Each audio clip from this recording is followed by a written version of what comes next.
मी माझा परिचय करून देतो. अगोदर तुमच्याकडनं परिचय हवा होता, तो मला मिळाला नाही. मी मराठीत बोलू शकतो. मी काशीनाथ एकनाथ जाधव, संचालक जाधव एंटरप्राइजेस मॅनपॉवर सर्व्हिसेस, जे की तुम्हाला दिसतंय. माझं ऑफिस आहे कार्डा कॉर्नर येथे मॅट्रिक्स बिझनेस सेंटरमध्ये. सांगायचं म्हणजे असं, मराठी येत नाही. माझं शिक्षण झालेलं BA. घरची परिस्थिती खूप हलाखीची होती, पण करावं तरी काय. माझं शिक्षण झालं, 10वी झाली, संभाजीनगरमध्ये होतो. गावी गेलो. गावी गेल्याच्या नंतर घरच्यांना हे असं वाटत होतं की हा मुलगा चंचल आहे, पण चंचल आहे तसा कष्टाळू पण आहे. त्याच्यात सांगायचं आलं की मी धडपडी. मी सर्वप्रथम सिल्लोड येथे ITI केली. ITI करून पण मला यश आलं नाही. त्या ITI शक्यतो मी करू शकणारच नव्हतो. तो वेल्डर ITI होता. जस्ट नंतर मी सुमन हॉस्पिटल सिल्लोड येथे 2011 मध्ये लागलो. जस्ट की वाढपाय, हाऊसकीपिंग जे काही असतं, त्यांनी जे काम सांगितलं त्या कामावर मी स्पेशल देत होतो. माझ्यातून त्यांना काहीतरी उन्नती दिसली. त्यावेळेस त्यांचं अपेक्षित होतं की हा मुलगा काहीतरी करू शकतो. 500 रुपये महिन्याने मी त्या ठिकाणी कामाला लागलो. सांगायचं म्हणजे असं, अजून 1 वर्षभर सिल्लोड या ठिकाणी नोकरी केली सुमन हॉस्पिटलमध्ये. नंतर संभाजीनगर या ठिकाणी सेंचुरी हॉस्पिटलला. सेंचुरी हॉस्पिटलमध्ये काही दिवस मला वाढवाय, हाऊसकीपिंग या क्षेत्रामध्ये मी काम करत. ते काम करत असताना डॉक्टरांनी माझ्यात काहीतरी बदल घडण्यासाठी बघितलं.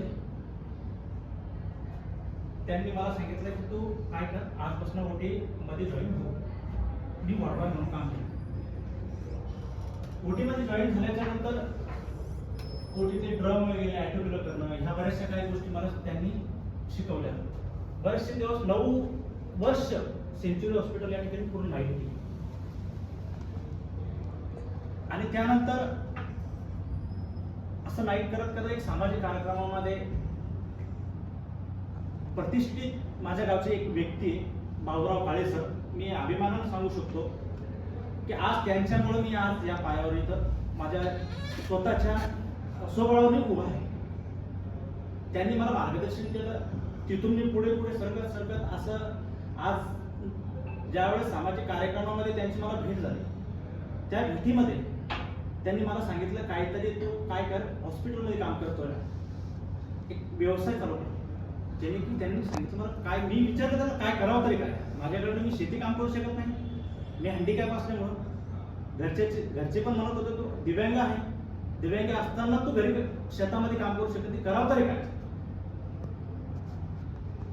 माझा एक प्रश्न असा होता की कामाला लागल्याच्या नंतर ज्यावेळेस मला बाबूराव काळे सर मिळाले, एक देव माणूस, त्यांनी मला आज या क्षेत्रामध्ये उतरवलं. आज छत्रपती संभाजीनगर या ठिकाणी 4 वर्षापासून माझा हा जाधव एंटरप्राइज नावाने बिझनेस चालू आहे. छोट्या 10 बाय 10च्या खोलीमध्ये मी सेंचुरी हॉस्पिटल राहत असताना तिथून मी काही वर्क केला. रात्रीची ड्युटी करायची. ज्यावेळेस माझ्याकडे पैसा नव्हता, इंडस्ट्रियल एरियामध्ये जे की लेबर लोक लागत असतात, ते 12 तास असतात, ते 400 रुपये हजेरी असते. त्याच्यात मला लोक मिळायचे नाही. नंतर मी असं करत करत मी रात्रीची ड्युटी करून मी दिवसा सकाळी 5 वाजता डॉक्टरांनी, जे डॉक्टर सारंगा देवरे सर आहे सेंचुरी हॉस्पिटलचे, त्यांनी मला सांगितलं तुला जे वाटत तुझ्या पायावर स्वतःचं उभं राहायचं आहे, तू 100% विचार कर.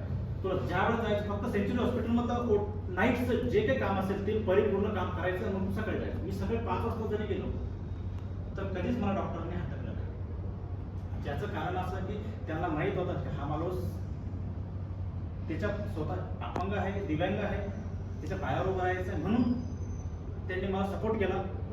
आणि रात्रीची ड्युटी करून जो मला पगार मिळत होता त्या पगारीतून मी लेबर लोकांची काय 1000, 500, 200, 400 असं करत करत करत करत मी पगार देतो. ते पण पूर्ण पुढचा महिनाभर 2-3 महिने भरत होते. पण आज देवकृपा या क्षेत्रामध्ये उतरून जो काही आज माझ्याकडे 250 लोक काम करताय. हॉस्पिटल असेल, हॉटेल असेल, स्कूल असेल, शाळा असेल, या बऱ्याच ठिकाणी हाऊसकीपिंग मध्ये माझे लोक काम करतात. काही ठिकाणी सिक्युरिटी पण मी चालू केलेली आहे, सिक्युरिटी पण थोडेफार आहेत. पण 99% जो काही माझा फोकस आहे तो फोकस माझा फक्त हाऊसकीपिंगवर आहे. हाऊसकीपिंगवर फोकस करून मी आज माझ्याकडे हे जे मती सर असेल, चौधरी सर, गवळी सर असतील, माझे मिसेस आहेत. सांगायचं म्हणजे की 6 महिने झाले मला लग्न होऊन आणि माझे मिसेस पण म्हटले की बिझनेस करायचा आहे, मी तुमच्या सोबत कधी पण उभा आहे. ठीक आहे म्हटलं, काय हरकत नाही. पण मी काय असतं माहिती का, एक सपोर्ट सिस्टीम जे काही म्हणतो आपण, बायकोचा आता एक शब्द मला आठवत नाही, कन्फर्म सांगू शकत नाही. लक्ष्मी जे की वास घेत, लक्ष्मी तशीच अंगणात येते, तसं काहीतरी माणसाचं आयुष्य खुलतंय. तसं मला एक माझी मिसेस मिळाली आहे. आज सांगायचं की त्या पण आहे, मी पण आहे. त्या पण ऑफिसमध्ये येतात, ऑफिसचे काही कामं असतील किंवा घरून असेल, सगळ्यांची सांभाळ करून त्या ऑफिसमध्ये काम करतात. असं करत करत मी आज इथपर्यंत 250 लोकांवर काम करतो. Housekeeping, security guard, bouncer, bodyguard या अशा बऱ्याचशा सर्व्हिसेस आहेत या मी पुरवतो. आणि जसं जसं माझा कॉन्फिडन्स चालतोय, मी एक अपेक्षित असं करतोय की आज मान्य रवी कोलारकर सर हेडगाव रुग्णालयाचे HR आहेत, हेड HR, त्यांनी मला या NIPM या मीटिंगची स्पॉन्सरशिप दिली. त्याबद्दल मी सर्वप्रथम त्यांचे आभार मानतो. आणि त्यांनी मला सांगितलंय अजून ग्रोथ करायचा असेल तुम्हाला तर ह्या गोष्टी कराव्या लागतात. ठीक आहे म्हणलं सर, मला तर आश्चर्य आहे, कारण की तुमच्यापासून जर मला अजून मोठंसं काहीतरी बिझनेस माझा वाढत असेल तर लय आनंदाची गोष्ट आहे म्हटलं. आणि एक विषय मी एवढीच विनंती करू शकतो तुम्हाला, आज मी माझे दिव्यांग आहे, मी माझ्या पायावर उभा आहे. आज माझे 250 लोक आहेत. मी एवढी या मीटिंगमधून विनंती करू शकतो की तुमच्याकडनं हेच अपेक्षा करतो की इथून पुढं जेवढं काही तुमच्याकडून मला काम मिळेल तेवढी मी अपेक्षा करतो. आणि सांगायचं म्हणजे तुमचा पाठिंबा, साथ अशीच माझ्या पाठीशी राहो. तुमच्याकडनं मला काम मिळत राहो. आणि जो काही काम देणार तुम्ही मला हाऊसकीपिंगचं, त्या कामामध्ये 3 मात्र शंका राहणार नाही की जाधव एंटरप्राइजेसचं नाव हे खाली येईल या अपेक्षेने. मी एवढंच साध्य करू शकतो की तुम्ही मला काम द्यायला तुमचा विश्वास साध्य केल्याशिवाय मी राहणार. आज माझे टीम वर्क आहे ऑफिसचे, त्यांचं पण मी खरंच अभिनंदन करतो. ज्यांनी की त्यांच्यामुळं मी आज इथपर्यंत आहे. जे की मतीन सर असतील, चौधरी सर असतील, गवळी सर असतील, यांच्यामुळे मी आज रवी सरांशी कनेक्ट झालो.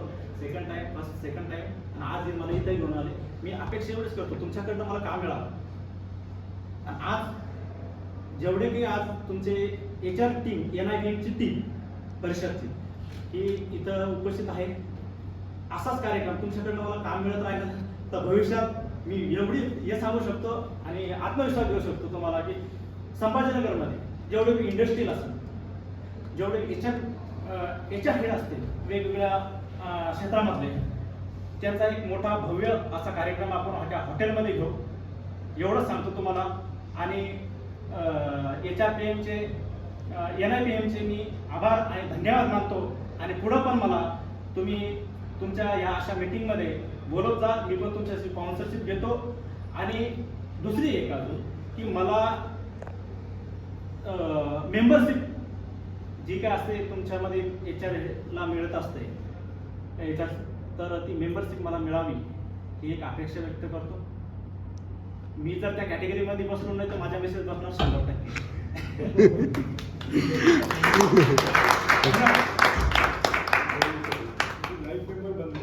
बिलकुल बघायचं हो